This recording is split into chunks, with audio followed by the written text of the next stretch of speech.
হিসেবে আত্মপ্রকাশ করেছেন বিশ্বের অন্যতম শীর্ষ ধনী বিল গেটসের মেয়ে ফোবি গেটস। সাবেক রুমমেট সোফিয়া কিয়ানির সঙ্গে যৌথভাবে তিনি চালু করেছেন নতুন এআই ভিত্তিক শপিং অ্যাপ ফিয়া। ব্রিটিশ সংবাদ মাধ্যম বিবিসির এক প্রতিবেদন থেকে এই তথ্য জানা যায়।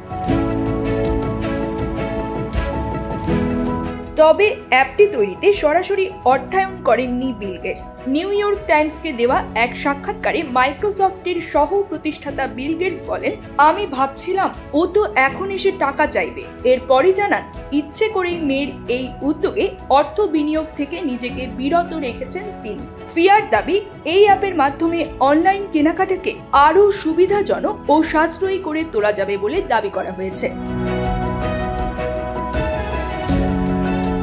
বিল গেটস বলেন, যদি আমি বিনিয়োগ করতাম তাহলে হয়তো ব্যবসার খুঁটিনাটি সব কিছুতে নজর রাখতাম, যা একদিক থেকে মেয়ের জন্য কঠিন হতো এবং অন্যদিকে হয়তো আমি অতিরিক্ত নরম হতাম। তবে মেয়ের উদ্যোগে অন্যভাবে সাহায্য করেছেন গেটস। তিনি কর্মী নিয়োগ ও দলের সঠিক মানুষ নির্বাচন বিষয়ে পরামর্শ দিয়েছেন। গেটস আরও বলেন, শপিং আমার বিষয় না, তাই এ বিষয়ে আমি মূলত টার্গেট অডিয়েন্স নই।